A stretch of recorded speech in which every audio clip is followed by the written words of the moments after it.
Lebih lengkap soal pro kontra penamaan ibu kota negara dengan nama Nusantara, kita akan bahas bersama dengan Suryadi Jayapurnama, anggota Pansus RUU IKN dari fraksi PKS, serta Asfi Warman Adam, sejarawan Badan Riset dan Inovasi Nasional. Selamat sore Bapak-Bapak.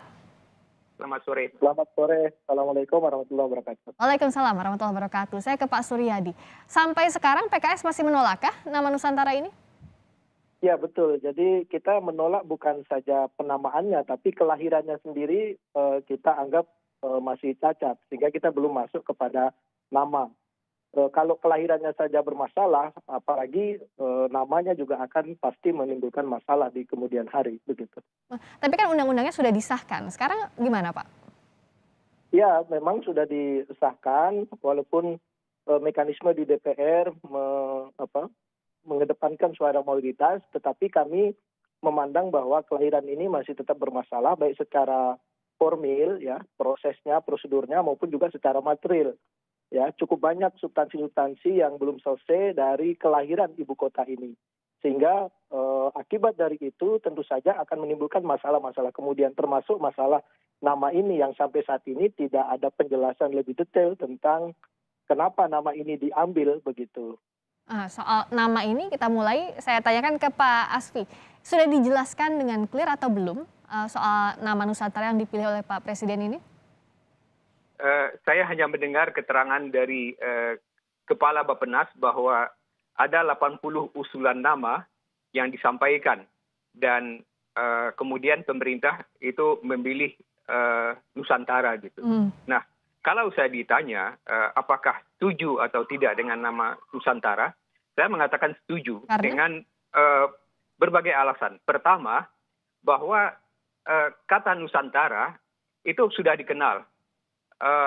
Di masa Majapahit itu sudah ada istilah Nusantara itu, walaupun dipakai tidak dalam pengertian yang sekarang gitu. Jadi di Majapahit itu ada pembagian wilayah berdasarkan wilayah yang berhubungan atau dekat dengan istana, kemudian mancanegara dan Nusantara gitu. Nah, tetapi kemudian pada tahun 1920-an Ki Hajar Dewantoro itu menggunakan istilah Nusantara itu sebagai sinonim dari apa yang kita sebut sekarang Indonesia gitu. Jadi istilah itu sudah diperkenalkan sejak tahun 20-an. Nah, kemudian di dalam perkembangannya kita tahu bahwa istilah ini dipakai misalnya juga oleh penulis sejarah Bernard Vleke, seorang penulis Belanda itu yang menulis sejak tahun 40-an dan bukunya diterjemahkan pada masa reformasi ini, Nusantara, sejarah Indonesia. Jadi itu adalah sinonim dari Indonesia. Yang kedua, pengertian Nusantara ini juga berkembang pada tahun 2001, pada tahun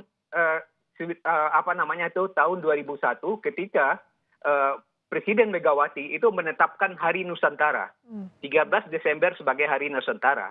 Nah, apa pengertian Nusantara di dalam keputusan Presiden pada tahun 2001 itu? Pengertian Nusantara itu adalah dikaitkan dengan Deklarasi Juanda pada tanggal 13 Desember tahun 1957. Yang mengatakan bahwa yang dimaksudkan dengan Nusantara itu adalah pengertian bahwa wilayah laut di sekitar dan di dalam Indonesia itu termasuk. Nah ini. Jadi Pak Asfi, secara historis dan aturan hukum sebelumnya itu tidak ada masalah. Pak Suryadi, PKS tidak melihat ini secara historis tidak ada masalah ataupun aturan sebelumnya sudah pernah ada juga di Kepres? Ya justru itulah secara historis Nusantara ini juga masih mengandung potensi masalah. Misalnya kalau kita kembali kepada istilah Nusantara pada zaman Majapahit, Nusantara itu kan ada makna penaklukan di situ. Nah kalau ini kita gali, walaupun berkembang kemudian pengertian banyak makna di balik itu, kalau kita kembali kepada salah satu makna yang terkandung di dalam Nusantara, kata penaklukan, kemudian itu kita sematkan kepada satu daerah di Kalimantan, akan muncul penafsiran seolah-olah Kalimantan itu ditaklukkan oleh Jawa. Nah makna-makna ini kan harus kita gali juga supaya tidak ada menimbulkan kesan suatu daerah di Indonesia ini ditaklukkan oleh daerah lain. Padahal dalam sejarah kita, Kalimantan bergabung ke dalam Indonesia, Negara Kesatuan Republik Indonesia itu secara sukarela berdasarkan kesadaran ingin membangun satu bangsa, membangun satu negara secara bersama-sama. Nah kata Nusantara ini ada makna penaklukan, walaupun ada mana-mana lain. oleh karena itu memang kita perlu diskusi tentang berbagai filosofis, berbagai historis dari nama yang akan kita berikan kepada ibu kota kita ini, gitu. Apa iya ini jadi potensi masalah dengan adanya multitafsir kemungkinan itu, Pak Asfi, dengan pengertian tadi? Saya tidak melihatnya berbeda gitu, karena sejak awal abad ke-20 istilah Nusantara itu bukan lagi seperti yang digunakan pada masa Majapahit, itu sudah lalu gitu. Istilah Nusantara itu digunakan itu sebagai sinonim, sebagai pengganti kata lain dari Indonesia. Dan saya katakan istilah itu berkembang gitu. Dan di dalam tahun 2000 istilah Nusantara itu adalah pengertiannya adalah bahwa laut di sekitar Indonesia dan di dalam atau antar pulau Indonesia itu merupakan bagian dari Indonesia gitu. Jadi kesimpulan saya menamakan ibu kota ini sebagai Nusantara, artinya itu menambah entry di dalam kamus bahasa Indonesia bahwa pengertian Nusantara itu yang pertama adalah sinonim dari Indonesia, yang kedua pengertiannya erat dengan wawasan Nusantara bahwa laut di sekitar dan di wilayah di dalam kepulauan Indonesia itu bagian dari wilayah Indonesia. Dan yang ketiga ibu kota. Nah, menurut saya menamakan Nusantara itu ada asosiasinya itu adalah bahwa ibu kota ini berada di tengah-tengah Indonesia. Baik, saya tanyakan ini gitu. Pak Asfi, penjelasan yang tadi. Ada perkembangan istilah justru dengan kata Nusantara ini, Pak Suryadi?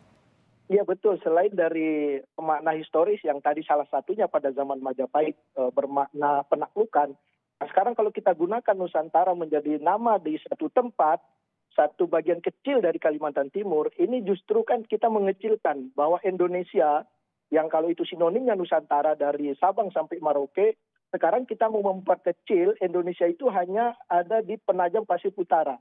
Saya kira justru ini akan kontraproduktif.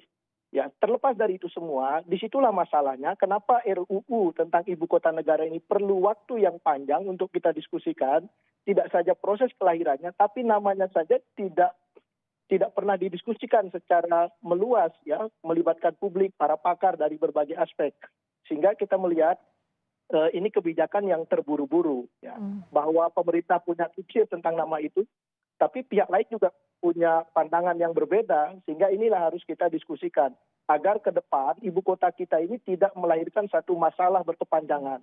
Misalnya dalam kasus yang terbaru, ya, ibu kota penajam Pasir Utara, tempatnya kan dari aspek yang positifnya tadi. Bagaimana Pak Asfi? Saya melihat dari aspek positif dari kata Nusantara itu. Pertama, dengan menamakan ibu kota itu Nusantara, itu di situ sudah ada asosiasi makna bahwa ini adalah ibu kota yang terletak di tengah Indonesia. Kalimantan itu di tengah Indonesia. Semula Palangkaraya yang akan dijadikan ibu kota bergeser sedikit dengan pertimbangan teknis dan strategis. Dan kedua, dengan mengatakan Nusantara itu, di situ ada unsur pulau antara gitu, ada unsur kepulauan. Lagi-lagi dengan menamakan atau memakai istilah Nusantara itu kita mengatakan bahwa negara kita ini adalah negara kepulauan gitu. Dan ibu kotanya Nusantara, dengan berarti bahwa di dalam kamus Indonesia yang baru itu Nusantara itu bertambah artinya ibu kota negara gitu. Bagaimana Pak Suryadi? Ya, itu kan satu pandangan dari pemerintah, tapi publik juga punya pandangan yang berbeda. Misalnya apa dampak negatifnya ketika Nusantara yang kita maknai sebagai Indonesia, yang beliau katakan tadi Nusantara itu sinonim dari Indonesia, sekarang Indonesia kita perkecil menjadi satu bagian wilayah di Kalimantan Timur.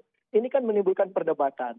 Ya, oke lah, ada pandangan-pandangan yang berbeda. Tapi poin kami adalah justru karena ada perbedaan pandangan inilah kenapa pentingnya ini kita perlu waktu yang lebih panjang untuk berdiskusi agar tidak terjadi perbedaan-perbedaan yang sekarang muncul di tengah-tengah publik begitu. Kita ingin ibu kota ini adalah simbol persatuan. Sebagaimana DKI Jakarta itu kita sepakati menjadi ibu kota yang berbagai kesultanan bergabung menjadi negara kesatuan Republik Indonesia. Dan dengan Jakarta kita bersatu. Nah, saya khawatir Jakarta yang tadinya menjadi buhul, ya, simpul persatuan Indonesia, di situ ada Sumpah Pemuda, di situ ada proklamasi, lalu kita pindah ke tempat lain yang kelahirannya bermasalah dan namanya pun kita akan perdebatkan. Ya, bagaimana negara kesatuan Republik Indonesia ini menjadi utuh, nama ibu kota saja kita masih perdebatkan. Oke. Oleh karena itu pemerintah kita berharap agak rileks lah. Kita diskusi masalah ini supaya ibu kota kita tidak berawal dari satu masalah. Baik. Misalnya ada kepala daerah di Penajam Pasir Utara kemarin kan di OTT KPK. Bagaimana Oke. sejarah ibu kota kita diawali dengan Oke, kita sekarang kasus korupsi. soal yang nama Bukan tadi, masalah yang nama Nusantara yang perlu dianggap dipelajari. oleh PKS ini berpotensi bermasalah di kemudian hari. Pak Asfi, apa iya perdebatan ini sebenarnya wajar atau tidak sih dalam menentukan nama, dan apakah aspirasi publik sudah terwakilkan dengan nama ini? Meskipun tadi ada berbagai pendapat yang berbeda juga soal ini. Jadi bagaimana jalan tengahnya sebenarnya? Ini bukan jalan tengah ya, tapi keputusan politik ya. Keputusan politik dalam penamaan ini. Pemerintah itu memberikan masyarakat itu bisa memberikan masukan, tapi keputusan politik itu diambil oleh pemerintah. Itu yang pertama. Lalu yang kedua, saya melihat di dalam pemilihan kata Nusantara itu mengandung makna yang positif, yang memperlihatkan persatuan Indonesia gitu, memperlihatkan bahwa ibu kota ini di tengah-tengah. Kalau itu di tengah-tengah itu memang keinginan kita semua. Ibu kota itu tidak di pinggir kiri atau di pinggir barat, timur atau barat, tetapi di tengah-tengah Indonesia. Itu yang kita inginkan. Ibu kota itu sentral. Nah, kemudian yang kedua, di dalam pengertian yang saya sampaikan tadi, Nusantara itu sebagai kaitan dengan negara kepulauan, itu sudah menyimpulkan juga bahwa ya ibu kota kita ini adalah ibu kota dari sebuah negara kepulauan, negara maritim gitu. Jadi dari dua hal itu saya melihat sudah tepat. Apakah mau dicari nama yang lain atau diusulkan seperti Darussalam misalnya, ya silakan saja gitu. Tapi kalau itu sudah keputusan politik menurut hemat saya dan secara historis maupun juga secara linguistik itu tidak bermasalah.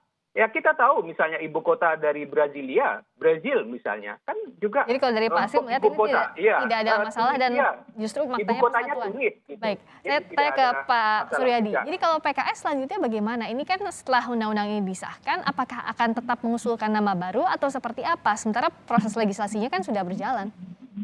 Ya, kami menerima kenyataan bahwa mekanisme di DPR sudah mengambil satu keputusan politik. Tetapi kita tentu tidak menutup kemungkinan akan ada diskusi-diskusi lanjutan mulai dari proses kelahirannya termasuk juga penamaan dari ibu kota ini. Karena sekali lagi kita ingin punya ibu kota itu yang mempersatukan, bukan membuat berpecah belah.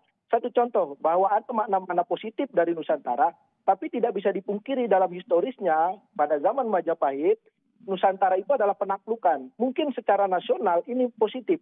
Tapi bagi daerah yang kita beri nama Nusantara, jangan-jangan mereka merasa, loh kami ini ditaklukkan. Padahal kami bergabung ke Negara Kesatuan Republik Indonesia itu secara sukarela.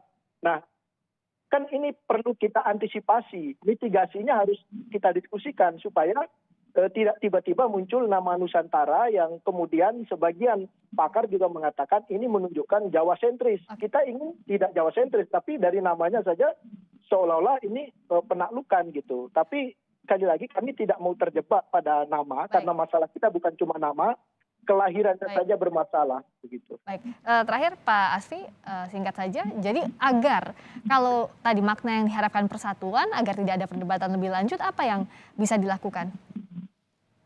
Saya ingin mengajak anggota DPR itu melihat gedung atau ruangan di DPR itu namanya kan gedung Nusantara gitu. Jadi mereka sudah familiar sebetulnya dengan istilah itu. Nah, jadi saya katakan ini istilah yang juga sudah dikenal oleh masyarakat sejak lama. Jadi tinggal sekarang meyakinkan lagi sebagian orang yang menolak itu bahwa ya ada aspek positif dari penamaan itu. Yang pertama bahwa ibu kota ini betul-betul di antara. Dan di antara itu tujuannya supaya tidak ada lagi kita mempentingkan bagian barat dan bagian timur gitu. Ini betul-betul di tengah dan kemudian ini ibu kota dari negara kepulauan. Baik, terima kasih sekali lagi paparannya Pak Asfi juga Pak Suryadi. Terlepas ada perbedaan di sana, sekarang proses legislasinya sudah berlangsung. Selanjutnya kita pantau, terutama publik juga akan memantau proses ini. Terima kasih atas waktunya sekali lagi Pak Asfi, Pak Suryadi, sehat selalu.